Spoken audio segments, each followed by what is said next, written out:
Hello students, कैसे हैं आप लोग? अच्छी चल रही है ना छुट्टियां आप लोगों की? सुबह से बहुत सारे मैसेज आ रहे थे कि ऑनलाइन क्लास कब होगा। तो now here I am with you people with very important MCQ questions from the chapter the fundamental unit of life. Take a notebook or your classwork copy and pen ready with you.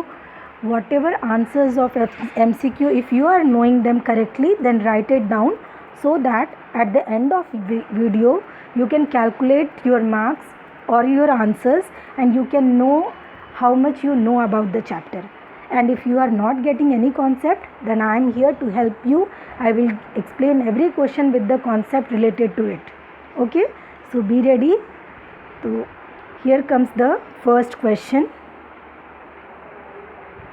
Who discovered the nucleus of cell? Whenever an MCQ question comes, read it very carefully. Don't be in a hurry. Many times people are knowing the answer correctly, but in a hurry they used to put a tick over wrong answer. Here it's asking not about cell but about the nucleus of the cell. तो आपको पता है कि nucleus किसने discover किया था? It was discovered by Robert brown. क्योंकि अगर ये पूछा जाता कि हु डिस्कवर्ड सेल, तो द आंसर आप लिखते रॉबर्ट हुक. ठीक है, थोड़ा सा मैं इन चारों के साइंटिस्ट के बारे में आपको बता देती हूँ. रॉबर्ट हुक ने वो पहले व्यक्ति थे जिन्होंने सेल डिस्कवर किया था. वो भी किसी पेड़ के जो डेड लेयर होती है, जिससे कि बॉटल के कैप्स बनाए जाते थे उस समय में लिक्विड्स को प्रिजर्व करने के लिए. तो वो डेड कॉर्क का एक कवर होता था, जो जिस बॉटल का माउथ जिससे ढका जाता था, उस कॉर्क के पतले से लेयर को लेकर के उन्होंने खुद के डिज़ाइन किए हुए माइक्रोस्कोप के अंदर देखा था. तो उन्हें हनी कॉम्ब लाइक कंपार्टमेंट्स मिले थे, जिसको उन्होंने अपनी लैटिन भाषा में सेल नाम दिया था. रॉबर्ट ब्राउन, उसके कई सालों के बाद में रॉबर्ट ब्राउन ने सबसे पहले न्यूक्लियस को डिस्कवर किया था. ल्यूवेनहॉक कौन थे? एंटोन वैन ल्यूवेनहॉक वो साइंटिस्ट थे जिन्होंने सेल डिस्कवर होने और न्यूक्लियस डिस्कवर होने के बीच में लिविंग सेल्स को पॉन्ड में ऑब्जर्व किया था. रॉबर्ट हुक ने जो सेल देखा था वो उन्होंने डेड सेल देखा था, क्योंकि जो वो लेयर, जो डेड कॉर्क की लेयर थी, वो डेड लेयर थी, इसलिए जो उन्होंने सेल ऑब्जर्व किया था वो डेड सेल था. बट एंटोन वैन ल्यूवेनहॉक ने इन्होंने पहली बार तालाब के पानी में फ्री लिविंग सेल्स को ऑब्जर्व किया था. And who is पुरकिंजी? पुरकिंजी is the scientist who gave the term protoplasm. जो लिक्विड भरा होता है सेल के अंदर, उसको प्रोटोप्लाज्म बोलते हैं. न्यूक्लियस और साइटोप्लाज्म को इकट्ठे हम लोग प्रोटोप्लाज्म बोलते हैं. तो पुरकिंजी ने वो टर्म दिया था. तो इस क्वेश्चन के लिए who discovered the nucleus, the correct answer will B Robert brown. If you know the answer of question, write it yourself, only the options, so that you can calculate your marks at the end of the video. Okay, now the next question. Which of the following are the main constituents of cell wall? Cellulose, pectin, starch और protein. Cell wall किससे बनी होती है? आपको पता है कि cell wall plant cell में होती है या एनिमल सेल में होती है? Yes, cell wall plant cell में होती है and it is mainly made up of cellulose. इसे आपको याद करना होगा. Okay, now we'll move to our next question. Who coined the term protoplasm? अभी मैंने बताया आपको, it was coined by Purkinje. Next is, which of the following is called the powerhouse of the cell? Power means what? Energy. Energy कौन सी ऐसी organelle है cell के अंदर जो एनर्जी प्रोडक्शन का काम करती है? आपने पढ़ा है अच्छे से, जो वीडियोस मैंने भेजी थी उसमें आपने देखा होगा. Yes, it is the mitochondria. Clear बेटा? Okay, now we move to next question. Which of the following is called kitchen of the cell? Which of the following is called the kitchen of the cell? बेटा just make a correction. Instead of D nucleus, just write there chloroplast. D को cut करके you write there chloroplast. I am not able to write over here, but you change the option and write chloroplast. Now you tell me, which of the following organelle is known as kitchen of the cell? Is it Golgi body, mitochondria, lysosome or the chloroplast? So I know everybody know that leaf prepare food for the plant, क्योंकि leaf ही photosynthesis करके खाना बनाती है, तो खाना बनाने का काम जहाँ होता है उसको क्या कहते हैं? Kitchen. So obviously the option will be D. Chloroplast is the organelle which is known as kitchen of the cell. Clear? Okay, next question. Which of the cell organelles consist of chloroplast? Plastids, mitochondria, vacuoles और the cell wall. ये जो चारों parts हैं, इनमें से कौन सी ऐसी organelle है जिसका एक पार्ट है chloroplast? Just think. Yes, it is plastids.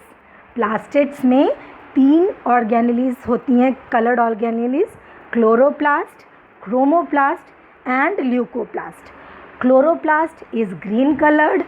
Chromoplast consists of various colored which give color to flower and fruits and colorful leaves also, and leucoplast is a white colored organelle which it's a white colored organelle. It doesn't carry any color. Okay, now we move to our next question. Which of the following cell organelle is called suicidal bag of cell? Just think, is it mitochondria, lysosomes, Golgi body or the cytoplasm? आपको इनमें से सभी का function पता है, तो which is called the suicidal bag? Yes, it's the cytoplasm which is called the it's the lysosome which is called the suicidal bag of the cell. And why it is called so? Because lysosomes क्या करता है, हमारी body में जो भी cell dead कर जाते हैं या जो वेस्ट चीज़ें होती हैं, तो लाइसोसोम क्या करता है, इनको एनगल्फ करता है. इनको एनगल्फ करता है और इसके अंदर बहुत ही पावरफुल डाइजेस्टिव एंजाइम्स होती हैं जो कि इन डेड मैटर्स को ख़त्म करने में हेल्प करती हैं. कभी कभी ऐसा होता है कि सेल जो है इट गेट्स डैमेज्ड. सेल में कभी कहीं से कोई चीज़ रप्चर हो गई या कुछ प्रॉब्लम आ गई, तो सेल क्या होता है, वो डैमेज हो जाता है. ऐसे कंडीशन में उसके अंदर जो लाइसोसोम्स प्रेजेंट हैं, जिसके अंदर काफ़ी पावरफुल डाइजेस्टिव एंजाइम्स हैं, वो लाइसोसोम्स खुद ही बर्स्ट करता है. और जब वो फटता है, बर्स्ट करता है, तो वो पूरे के पूरे सेल को खा लेता है. और इसीलिए लाइसोसोम्स को हम सुसाइडल बैग्स कहते हैं. Now the next question. Root hair absorb water from soil through which of these? Osmosis, active transport, diffusion or endocytosis? What will be the answer? Just think and tell me. Is it osmosis? Osmosis पता है आपको? It is the movement of water molecule from a region of higher concentration to lower concentration through a semi-permeable membrane. This word is very important. Semi-permeable membrane. Active transport is a transport of food material or the substances, but it needs energy. It requires energy for transportation of substances. Diffusion is very similar to osmosis, but diffusion is movement of substances from a region of higher concentration to lower concentration. That's it. And endocytosis is a process by which an organism engulfs a particle. It takes in a particle inside its body. So the correct answer will be osmosis. Root hairs absorb water from soil through the process of osmosis. Clear? Okay.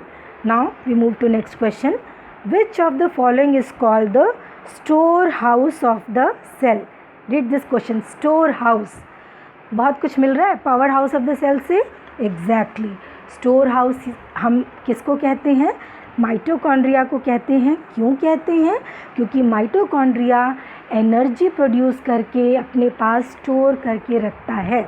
Large amount of energy is stored with mitochondria and that is why it is called the store house of the cell. Next is double membrane is absent in which of the organelles? Mitochondria, chloroplast, nucleus और lysosomes. चारों organelles में से किस में double membrane नहीं है? What will be the answer? The correct answer is lysosomes. Lysosomes के अलावा लाइसोसोम्स को कौन मैन्युफैक्चर करता है? Golgi apparatus. बट लाइसोसोम्स के अलावा माइटोकॉन्ड्रिया, क्लोरोप्लास्ट, न्यूक्लियस, ये तीनों डबल मेम्ब्रेन ऑर्गेनेलीज हैं. बहुत इंपॉर्टेंट पॉइंट है, इसको दिमाग में रखना अच्छे से. और एक और बहुत इंपॉर्टेंट पॉइंट है, इन तीनों के पास अपना खुद का डीएनए होता है. ठीक है, न्यूक्लियस के पास तो डीएनए है, आपको पता है. Nucleus is the mastermind of the cell which control all the vital activities of the cell. But besides nucleus, these two are exceptional organelles which have their own DNA. And what are they? They are mitochondria and chloroplast.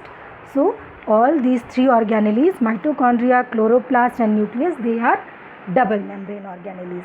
Okay, now we move to our next question. Just look at this picture very carefully. This is the picture of what? Can you tell me? This is a picture of endoplasmic reticulum. Here in the center we have nucleus. This is the nucleus. और ये जो आपको network जैसा structure दिखाई दे रहा है, this is called endoplasmic reticulum. अब दो बातें याद रखना. Endoplasmic reticulum is of two types. First is rough endoplasmic reticulum and another one is smooth endoplasmic reticulum. आप देखो दोनों में ध्यान से देखना, there is a difference. Colour का डिफरेंस नहीं पूछ रही हूँ, मैरून और ऑरेंज मत बता देना. Rough endoplasmic reticulum have dots over them, and these round bodies, they are called ribosomes. And these round bodies, ribosomes, they are called the protein factories. इसको याद रखना, हमेशा 1 मार्क्स के क्वेश्चन में ये आता है एग्जाम में. प्रोटीन फैक्ट्रीज कौन होते हैं? Ribosome. They are the round bodies present on endoplasmic reticulum, and due to their presence this endoplasmic reticulum is known as rough endoplasmic reticulum. जबकि उसी के साथ कनेक्टेड जो स्मूथ एंडोप्लाज्मिक रेटिकुलम है, उस पर ये राइबोसोम्स प्रेजेंट नहीं होते हैं. अब क्योंकि एंडोप्लाज्मिक रेटिकुलम की बात चल रही है, तो इसका फंक्शन भी एक समझ लीजिए बेटा. जो रफ एंडोप्लाज्मिक रेटिकुलम है, या दोनों ही हम कह सकते हैं, it extends from nucleus to the membrane. पूरे सेल के अंदर में, पूरे साइटोप्लाज्म के अंदर में ये एंडोप्लाज्मिक रेटिकुलम एक जाल जैसे, एक नेटवर्क जैसे फैला रहता है. रफ एंडोप्लाज्मिक रेटिकुलम का एक फंक्शन तो आपने याद कर लिया कि इस पर जो राइबोसोम्स हैं वो क्या मैन्युफैक्चर करते हैं? प्रोटीन मैन्युफैक्चर करते हैं. दूसरा इसका क्या काम है? ये एक चैनल की तरह काम करता है. जो भी राइबोसोम्स ने प्रोटीन्स बनाए हैं, वो सेल के अंदर उसकी जहाँ भी ज़रूरत होती है, ये अपने चैनल से, ये जो ट्यूब लाइक स्ट्रक्चर्स दिखाई दे रहे हैं, इन चैनल्स के ज़रिए ये उसको जहाँ पर रिक्वायर्ड होता है, ज़रूरत होती है, वहाँ तक ये उन चीज़ों को पहुँचाता है. तो इस तरह से ये एक साइटोप्लाज्मिक फ्रेमवर्क, मतलब क्या हुआ? साइटोप्लाज्म में चैनल ट्यूब लाइक स्ट्रक्चर्स की तरह फैला रहता है, इसीलिए इसे साइटोप्लाज्मिक फ्रेमवर्क कहते हैं. और इसके ऊपर में बहुत सारे बायोकेमिकल एक्टिविटीज़ और रिएक्शंस चलते रहते हैं. तो ये 2 से 3 फंक्शन आप इसके याद कर लीजिएगा. इसके बाद smooth endoplasmic reticulum. Smooth endoplasmic reticulum के 2 मेन काम हैं. इसके ऊपर राइबोसोम्स तो है नहीं, बट स्मूथ एंडोप्लाज्मिक रेटिकुलम का सबसे पहला काम है, it helps in membrane biogenesis. Now this question is very important. What is membrane biogenesis? आपको पता है कि हमारा प्लाज्मा मेम्ब्रेन जो है वो बनता बिगड़ता रहता है टाइम टू टाइम. वो सिलेक्टिवली चीज़ों को अंदर आने देता है. ऐसा नहीं है कि कोई भी चीज़ अंदर सेल से निकल के बाहर चली गई, या बाहर से कोई भी चीज़ अपनी मर्ज़ी से अंदर आ गई. जो प्लाज्मा मेम्ब्रेन होता है वो सिलेक्टिवली परमिएबल होता है. जो एसेंशियल चीज़ें होती हैं वही सेल के अंदर आती हैं और जाती हैं by the instruction of nucleus. तो उस मेम्ब्रेन को जब भी कोई नुकसान होता है, वो कहीं से रप्चर हो जाती है, डेड हो जाती है, तो उसकी बायोजेनेसिस, उसको बनाने का काम जो है, उसमें हेल्प करती है smooth endoplasmic reticulum by making proteins and lipids.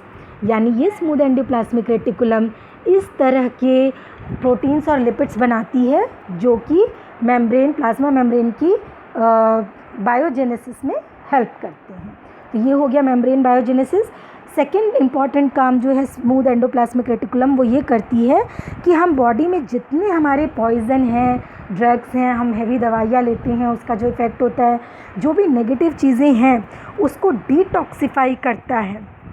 ठीक है, तो हमारी बॉडी को पॉइजन से, ड्रग से डिटॉक्सिफाई करने का काम कौन करता है, राहत पहुंचाने का काम कौन करता है, स्मूथ एंडोप्लाज्मिक रेटिकुलम। ये दोनों ही पॉइंट बहुत इंपॉर्टेंट हैं। दोनों ही RER यानी rough endoplasmic reticulum and SCR यानी स्मूथ एंडोप्लाज्मिक रेटिकुलम, दोनों के फंक्शंस और दोनों का स्ट्रक्चर, दोनों की लोकेशन अच्छे से याद कर लेना। अब हम आते हैं अपने क्वेश्चन पे। Question says which of the following statement is not related to endoplasmic reticulum. ये जो 4 ऑप्शन है इसमें से कौन सा काम या कौन सी बात एंडोप्लाज्मिक रेटिकुलम के लिए नहीं है, इसको ध्यान से सुनना। और बेटा जितने भी पॉइंट्स मैं बता रही हूँ, अगर आपको लग रहा है स्पीड में हो रहा है वीडियो, तो you pause the video, make proper notes of this. मैंने ये इसीलिए आज MCQ लिया है ताकि हर क्वेश्चन के साथ रिलेटेड जो कॉन्सेप्ट है उसको हम लोग समझ सकें और अप्लाई करना सीख सकें। तो अभी मैंने आपको फंक्शन अच्छे से समझा दिया है। Now we will see the options. It behaves as transport channel for protein between nucleus and cytoplasm. B, it transport material between various regions in cytoplasm. C, it can be site of energy generation. Or D, it can be site of some biochemical activities of the cell.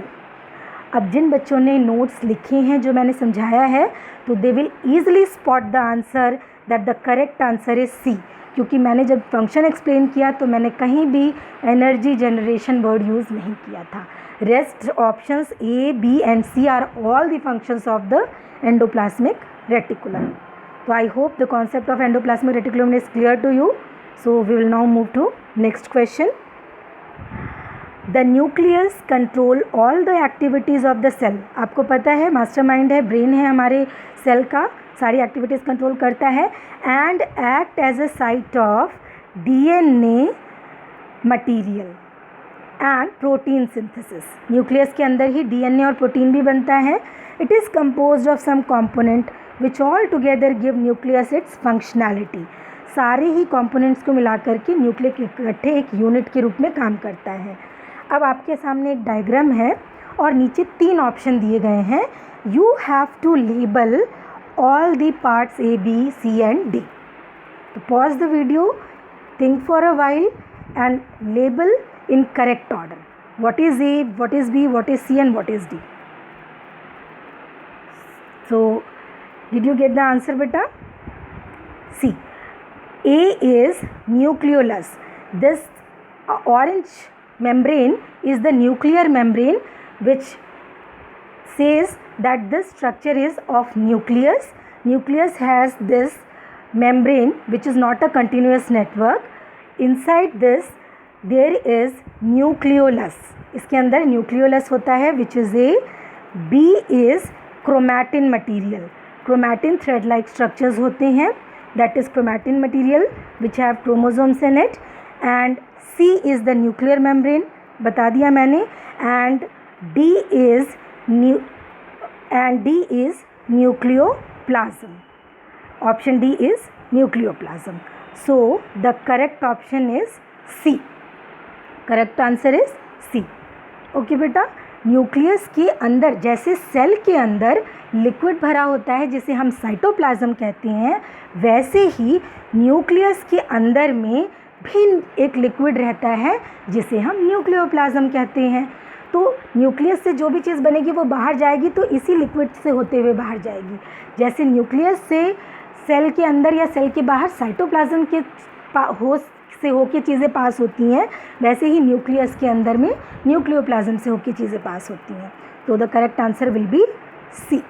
Now will move to next question. You must have observe that a fruit when unripe, एक जब फल जो कच्चा होता है तो that is green, but it becomes beautifully coloured when ripe.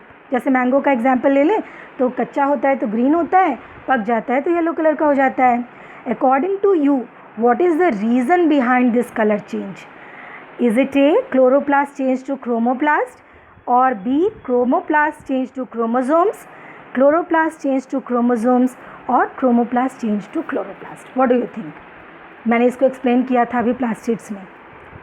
The correct answer for this is chloroplast change to chromoplast. जब green था तो काफ़ी सारा chloroplast था उसके अंदर में, बट धीरे धीरे कलर्ड पिगमेंट आते गए जिसकी वजह से उसका कलर चेंज हो गया, वो राइपन अप हो गया, और वहाँ पर क्या हुआ, क्लोरोप्लास्ट का नंबर कम होकर के क्रोमोप्लास्ट का नंबर ज़्यादा हो गया क्योंकि उसमें कलर्ड पिगमेंट्स होते हैं. Okay, so now we'll move to next question. Rahul's mother was going to make pickle. बहुत कॉमन क्वेश्चन है, सबको पता है, आंसर भी आपको पता होगा, बट क्योंकि एग्जाम्स में आता है तो यू शुड नो. राहुल की मम्मी अचार बना रही थी. For this she cut the vegetables into small pieces and put them in sun for few hours. आपकी मम्मी भी करती हैं. Rahul was observing all her activities very curiously and asked his mother if why she had put the salted vegetable in the sun. उन्होंने धूप में रखा, लेकिन नमक लगा करके रखा धूप में. Among the following what might be the most appropriate answer for this question? So that the pickle may get extra flavor, so that the cut vegetables may absorb vitamin D, so that the vegetables may lose all the water by diffusion and evaporation and become dry, so that the salt may get evenly and properly absorbed by the vegetable. तो मुझे पता है आप सबको इसका answer बहुत अच्छे से पता है. It's the option C. इसलिए रखा जाता है सॉल्ट डाल करके. Salt is a very good preservative. What it does, it removes all the excess water present in the vegetable so that it can be preserved for a longer time in its dried form, जो हमारे अचार के साथ किया जाता है. Okay, now we'll move to our next question. The process of plasmolysis in plant cell is defined as. What is plasmolysis? Plasmolysis क्या होता है? Is it breakdown of plasma membrane in hypotonic solution, or is it shrinkage of cytoplasm in hypertonic medium, shrinkage of nucleoplasm, or none of these? What will be the correct answer? Yes, the correct answer is shrinkage of cytoplasm in hypertonic solution. Plasmolysis क्या होता है? जब cell का जो content है वो shrink कर जाता है, साइटोप्लाज्म श्रिंक कर जाता है, वॉल से दूर हो जाता है, मेम्ब्रेन से दूर हो जाता है जब हम उसको हाइपरटोनिक मीडियम में रखते हैं, तो इसको हम कहते हैं प्लाज्मोलाइसिस. आपने देखा होगा कि जब भी हम किसी सब्ज़ी पे या किसी अर्थवॉर्म किसी ऑर्गेनिज्म पे नमक, या हमारे ही हाथ पे नमक छिड़क दें तो वहाँ पर थोड़ा सा इचिंग होता है और वहाँ की सेल थोड़ी सी स्किन सिकुड़ जाती है. तो that is because of the plasmolysis of the cells. Now we come to next question. Mitochondria, you know all this.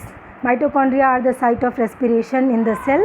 They oxidize carbohydrate and fats present in the cell to produce CO2, water, and a lot of energy. The energy so released in the form is stored in the form of ATP molecule. Since mitochondria in the cell are used to synthesize energy, they are called, क्या कहते हैं उनको? We call them powerhouse of the cell. हम उनको energy currency भी बोल सकते हैं, एनर्जी जनरेटर भी बोल सकते हैं, और इन सब को मिला करके फाइनली हम उनके लिए एक वर्ड यूज़ करते हैं, power house of the cell. Clear? Okay, now we move to next question. Cell is the structural and functional unit of life. The word cell is derived from Latin word cellula which means little room. ये बात किस scientist ने बताई थी? ये बहुत अच्छे से आपने पहले ही दिन पढ़ा था इसको. लिटिल रूम उसको किसने नाम दिया था? It was coined by, yes, Robert Hooke. Very good. Now we move to next question. Among the following statements, which one is incorrect? कौन सी बात इसमें से incorrect है, गलत है? ये ध्यान रखना.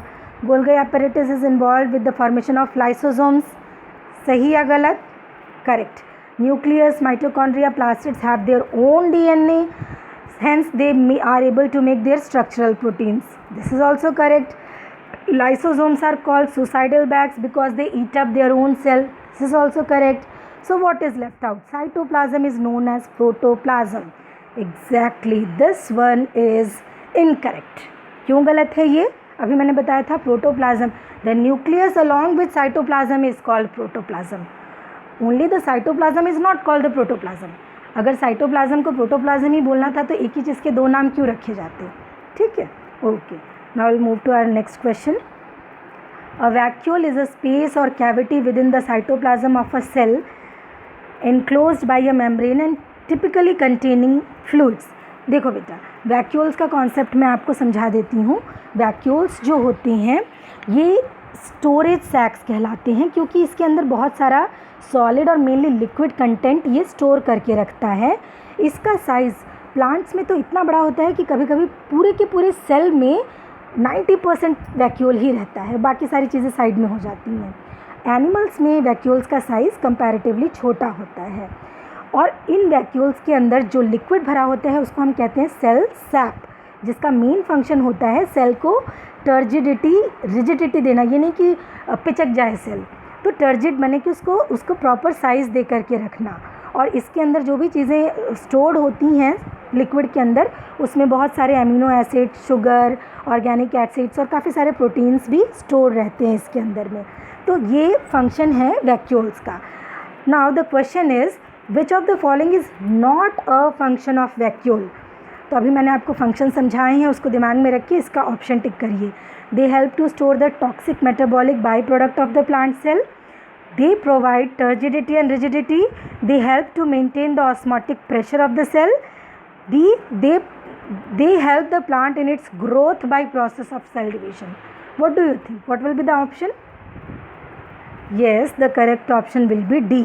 ये सेल प्लांट सेल को ग्रो करने में मदद नहीं करते हैं, ये सेल डिवीज़न में बिल्कुल हेल्प नहीं करते हैं। Rest 3 are the function of osmotic pressure, यानी कि एक प्रेशर क्रिएट करके रखते हैं जिससे सेल का साइज़ मेंटेन होता है, वो बर्स्ट नहीं होता है। Okay, now will move to our last question for today and I am sorry that answer is given here. तो the protein lipids essential for building the cell membrane are manufactured by, हमने discuss किया है कि कौन manufacture करता है। The correct answer is endoplasmic reticulum.